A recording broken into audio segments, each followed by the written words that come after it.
Olá pessoal, estamos aqui para mais uma aula da disciplina Eletrônica Aplicada.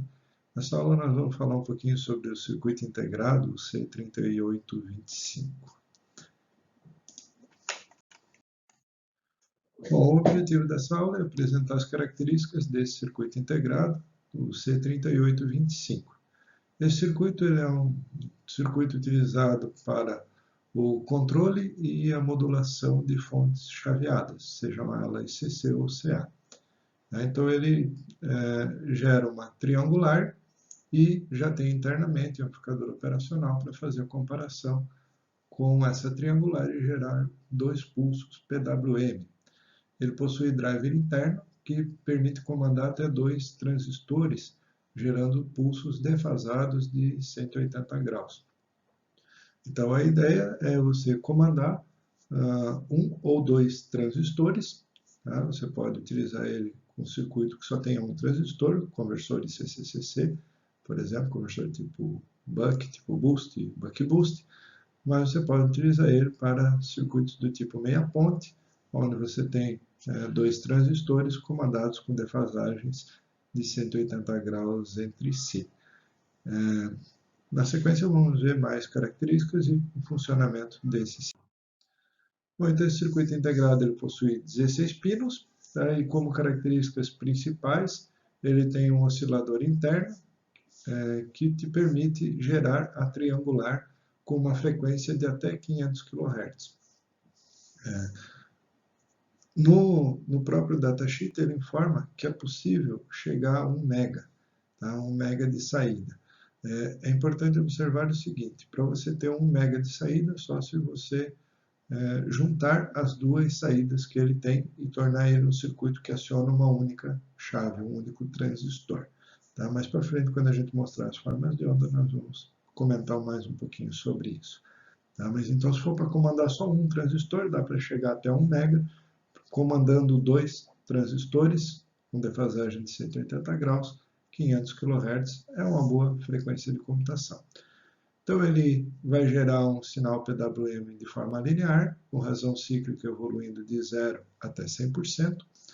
Ele possui internamente um amplificador operacional, que você pode utilizar para fazer um controle em malha fechada da estrutura, um circuito de erro, que você pega, amplifica o erro com um ganho proporcional ou proporcional integral derivativo, um avanço-atraso, qualquer controlador desses que você aprende na disciplina de controle, você pode implementar aqui com esse amplificador operacional interno e já realizar o controle do seu conversor.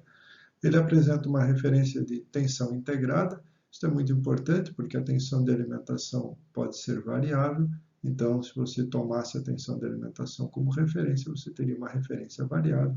Ele garante uma referência fixa aqui para você utilizar para geração da sua referência de controle do PWM. Ele possui inibição por subtensão e sobretensão.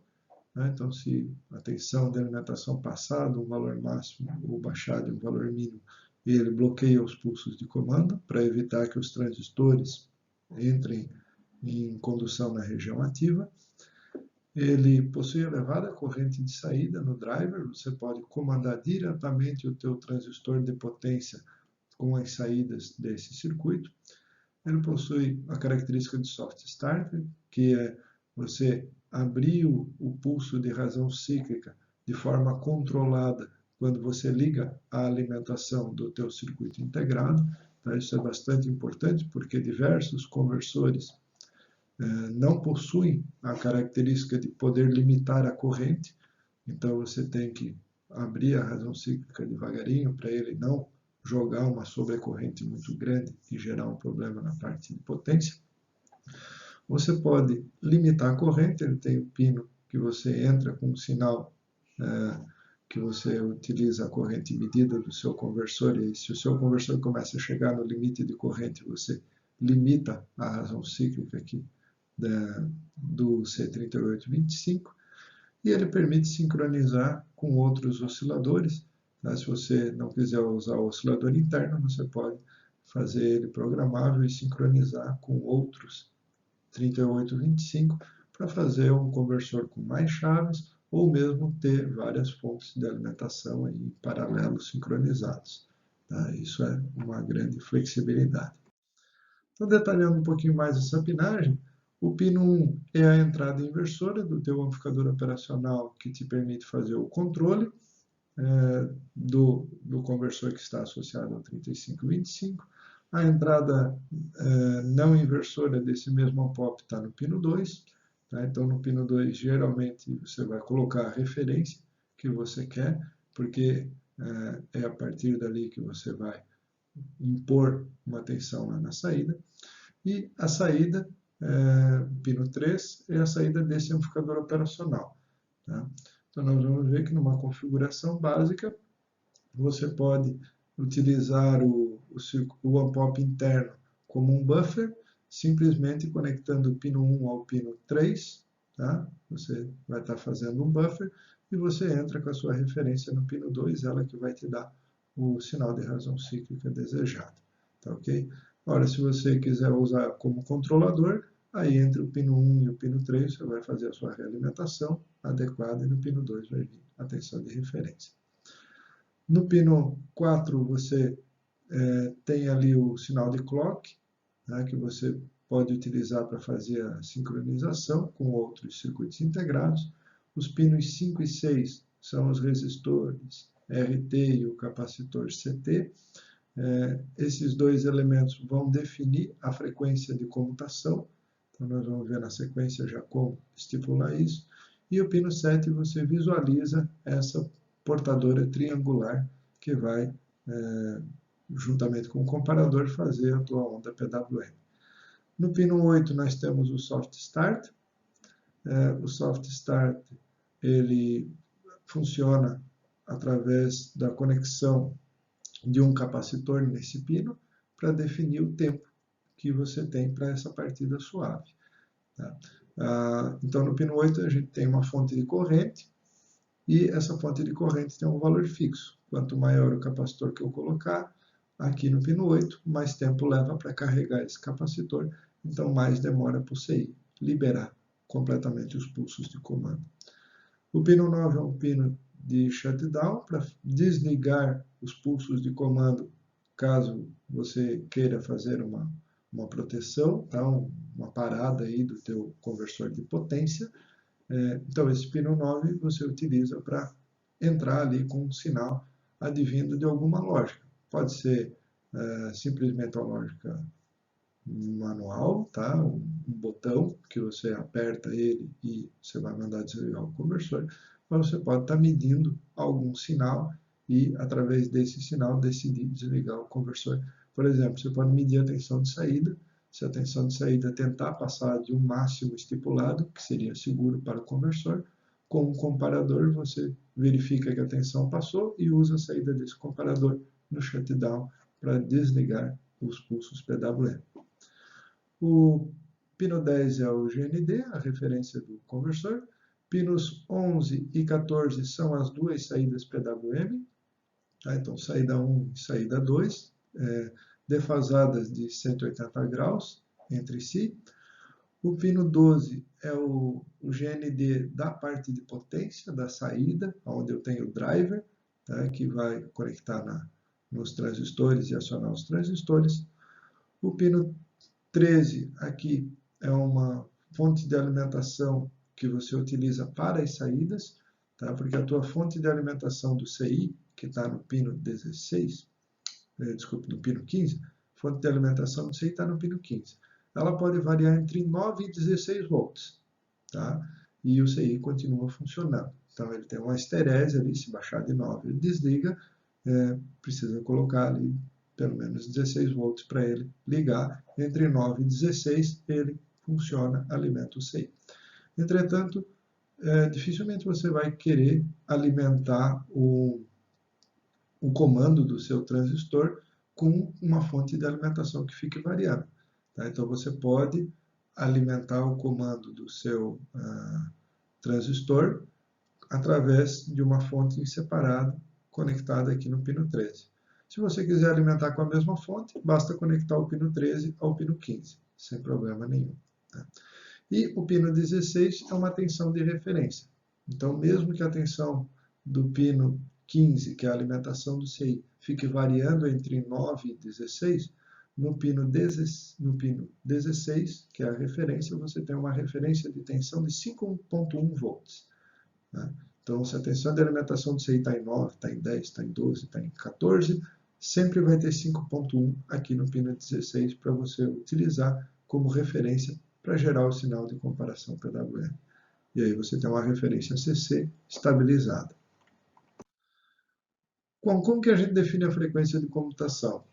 No datasheet apresenta-se fórmulas e também os gráficos. Os gráficos são bastante fáceis e é o que vale a pena a gente mostrar aqui nessa apresentação.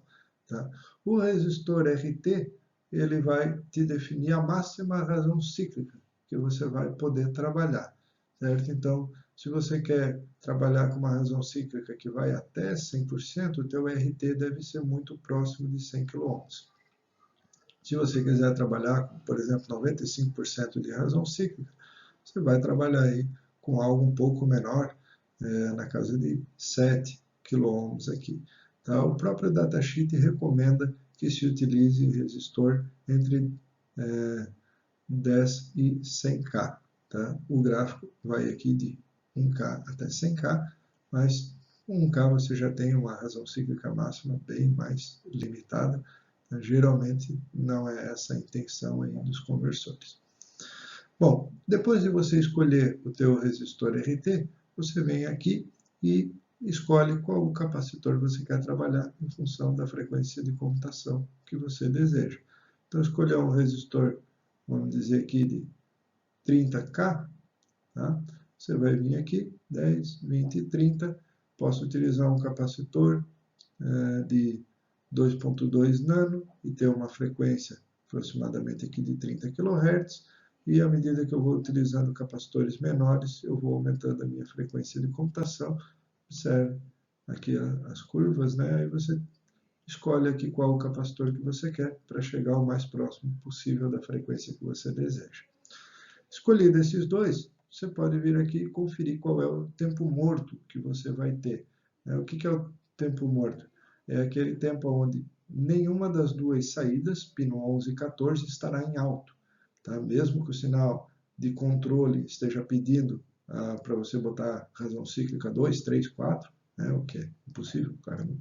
Mas mesmo que o teu sinal de controle esteja bem elevado, pedindo a máxima razão cíclica, você vai ter um tempo onde as duas chaves estarão com tensão zero, para evitar um curto-circuito de braço do seu conversor.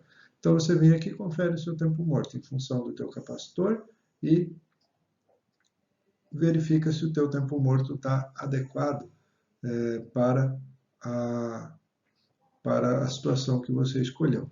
Caso o teu tempo morto não esteja adequado, você retorna aqui ao passo 1 e faz uma nova escolha de resistência, uma nova escolha de capacitância e, de novo, ajusta aí em função do tempo morto. Bom, internamente, a ideia não é gastar um esforço muito grande com a característica interna, mas só para visualizar como que opera o CI. Tá? Então, ele tem aqui o oscilador, através do resistor RT e do capacitor CT, você determina aqui a frequência de oscilação, que vai vir aqui para o seu comparador, tá? Que vai gerar o PWM. Ou você pode entrar direto com o sinal de clock aqui no pino 4, aí você já força ele a estar sincronizado. Aqui nós temos a rampa e a saída, tá, do amplificador operacional. Então, a gente observa que a rampa, você já tem aqui uma tensão de 1,25 volts. Tá? Essa é a tensão mínima que você vai ter ali na rampa. A rampa ela vai mais ou menos de 1,25 até 3 volts. Tá? No catálogo fala 2,8, na prática a gente observa, às vezes, chegando a 3 volts. Nós vamos ver nos resultados experimentais. Tá? É sempre bom medir esses valores, porque eles variam um pouquinho com o RT e com o CT.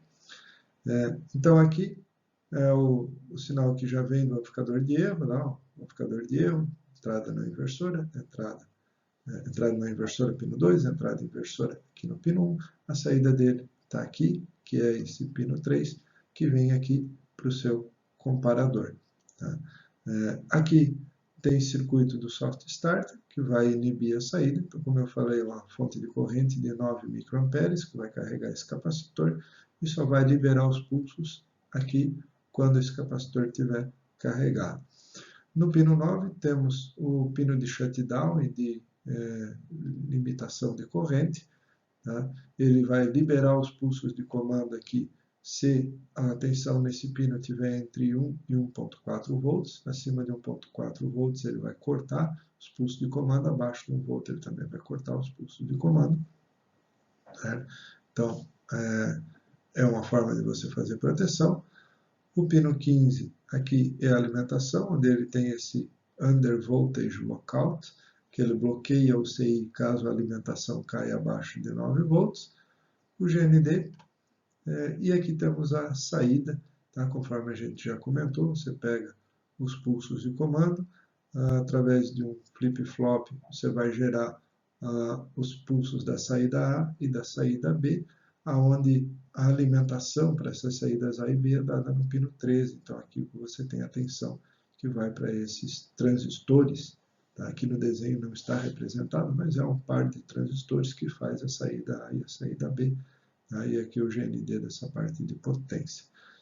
E aqui nesse ponto temos a referência, aquela de 5.1 volts que já foi comentada. Bom, você pode simular esse conversor, existe um modelinho lá no simulador PSIM, onde aqui foi escolhido um valor de resistência e de capacitância, 3.3 kΩ, 4.7 nanofarad. As tensões aqui foi utilizado um buffer, veja a conexão do pino 1 com o pino 3, um divisor de tensão aqui para gerar a tensão de referência. A tensão de referência esta obtida a partir aqui do pino 16. Tá? E aqui é a saída que simplesmente foi colocada para capacitores, tá? Não foi colocada uma saída aqui para transistores ainda nesse primeiro momento. Então, só observando os resultados de simulação, a triangular vindo aqui de 1 até 2.8 volts, tá? No simulador ele fica certinho, igual ao catálogo, a frequência está de 100 kHz e aqui a gente observa a razão cíclica máxima de 0,9. Então vejo que uma saída colocada aqui em azul está com razão cíclica de 0,45, a outra saída com razão cíclica de 0,45. As duas saídas juntas dão um D máximo de 0,9. Tá? Para que isso aqui possa ser aplicado em uma única chave, ou seja, uma única chave tendo razão cíclica vindo de 0 até 0,9, nesse caso, né, está mostrando aqui 0,9, você tem que colocar dois diodos. Então, bota um diodo na saída do pino 11, um diodo na saída do pino 14 e conecta essas duas e aí vai para a chave. Tá? Se você não colocar esse diodo, você vai queimar o circuito integrado 3825. Ok? Mas juntando as duas saídas, utilizando o diodo ali, você pode aplicar esses dois pulsos de comando, então interpretar isso aqui como uma razão cíclica que está com sinal de 0,9, obviamente que com o dobro da frequência de uma saída só. Tá? A expressão lá de cálculo, ela dá a frequência de uma saída. Então, se você for juntar as duas saídas, você tem que estipular uma frequência lá, que vai ser a metade, porque você, quando junta as saídas, está dobrando a frequência. Aqui nesse slide mostramos a atuação do circuito soft starter. Essa é a tensão no pino 9, que é o pino que gera o soft starter, onde foi colocado um capacitor aqui de 10 nano, certo? O tempo que leva para fazer a carga desse capacitor é dado por 45 mega, tá? 4,5 vezes 10 na 5, que multiplica a capacitância do soft starter, aqui nesse caso 4,5 milissegundo. Okay? Então, como é uma fonte de corrente fixa, ela vai carregando o capacitor de forma linear. Observe que enquanto essa tensão não atinge 1 volt, a razão cíclica é zero na saída. A partir do momento que atinge 1 volt até 3 volts, vai liberando a razão cíclica gradativamente. Então, se você está pedindo razão cíclica de 0,4, ele vai começar a abrir a razão cíclica de 0, e quando chegar aqui nesse ponto, 3 volts, é que ele vai ter liberado o 0,4 de razão cíclica. Tá, ok? Daqui em diante, aí a razão cíclica pode variar à vontade. Tá? Isso é bastante importante, certo? Porque os circuitos, no início, todos os elementos armazenadores de energia estão descarregados. Então, qualquer sistema de controle, a tendência é ele estar saturado, pedindo para a razão cíclica ser máxima. Tá? É como se você está ligando o carro na garagem, já está querendo estar a 80 por hora, que é a velocidade que você gostaria de viajar lá na rodovia. Então, com o carro ligado na garagem, a velocidade é 0. Se o teu controlador acabou de ligar o carro, já gostaria de estar a 80, bom, ele já vai ligar o carro com o pé no fundo, certamente não vai ser uma boa escolha, né? Nem para o motor, nem para o carro e talvez até para as paredes da sua garagem. Então, isso acontece também aqui nos conversores, certo? Você está ligando o conversor, a saída era para estar em 300 volts, ela vai estar zerada. Até que ela chegue mais ou menos perto de 300, você não pode liberar de forma brusca as ações de controle, porque o controlador vai olhar, bom, eu quero 300, estou com 0, vai mandar botar no máximo. Existe a tendência de ter sobrecorrente e, consequentemente, ter problema aí para os elementos de potência. Tá? Então, por isso que você utiliza esse soft start. Pessoal, esse tempo aqui não tomem como referência. Tá? Na prática, a gente trabalha aqui com capacitores bem maiores e esse tempo vai girar na casa de 1 segundo de soft start. Tá? E isso não é um problema. Certo? Podem observar que ninguém morre por um equipamento eletrônico levar 1 segundo para ligar. Isso não gera problema nenhum, porque depois que ele está ligado, vida que segue, né? Ele pode ser bem rápido. Tá? Mas o ligar, a gente tem que ser conservador para garantir que todos os elementos armazenadores se carreguem de forma tranquila e não gerem problemas aí no seu funcionamento. Pessoal, então aqui a montagem feita em protoboard, tá? O CI, todos os capacitores e resistores para fazer o seu funcionamento, potenciômetro para fazer o ajuste ali do PWM, e aí foi colocado o potenciômetro também para poder variar a frequência e visualizar. E aqui temos uma amostra em termos de resultado. Tá? Foi feita uma frequência de portador aqui de 98 kHz, tá? Aproximadamente 100 kHz, e aqui mostrando os pulso de comando das duas saídas PWM, onde a gente observa o tempo morto aqui. Tá? Esse é o sinal de referência que está comparando com a triangular. Aqui só tem que tomar um cuidado, tá? Que as escalas estão diferentes, certo? Então, o sinal do canal 4, que é a referência, ele está na escala de 2 volts por divisão, enquanto a portadora está na escala de 1 volt por divisão. Observamos que a portadora está vindo aqui de mais ou menos 1,2 volts até 3 volts. Tá? Então, você tem aí essa excursão. A tua referência, para gerar um sinal de razão cíclica variável, ela tem que estar também entre esse 1,2 volts e 3 volts, porque quando a tensão da referência é maior do que a portadora, você vai ter aqui o pulso positivo, quando do contrário, você tem pulso zero. Observe que uma comparação é enviada para essa saída, a próxima comparação é enviada para outra saída, e assim por diante. Então, dessa forma, é que ele gera 2 pulsos defasados de 180. Tá? Lá tem aquela lógica com flip-flop que a gente mostrou, que pega essa comparação, manda para a saída em azul, essa outra comparação, manda para a saída em violeta, que nós temos aqui. Então, como eu estava mostrando, esse sinal em verde, que é a referência, ele na verdade está em 4 volts, porque a escala é 2 volts por divisão, ele está com 2 divisões, ou seja, ele está aqui em cima. Tá? Então, você está pedindo razão cíclica máxima. Certo? Você botou a referência lá em cima, ela de fato nem está cruzando aqui com a portadora triangular, e o CI então está jogando razão cíclica máxima. para ter a razão cíclica variável, você tem que baixar a referência de modo que ela esteja realmente cruzando aqui com a portadora. Se você botar uma referência abaixo desse 1.2 volts, a razão cíclica vai ser zero. Ok? No relatório escrito que eu me baseei para preparar essa apresentação, infelizmente eles não tinham um sinal de comando mostrando a razão cíclica ajustável. Tá? Eles apresentaram isso apenas em vídeo, então aqui eu estou mostrando apenas a razão cíclica máxima, mas vocês podem fazer a simulação e verificar essa razão cíclica variável. É bastante simples de encontrar isso no PSIM e fazer essa análise. Bom, pessoal, era isso que a gente tinha para apresentar para vocês. Tá? Esse material ele foi baseado principalmente nesse relatório do Thales Padilha e do Vitor Leobert, que vai estar disponível para vocês lá no Moodle da disciplina.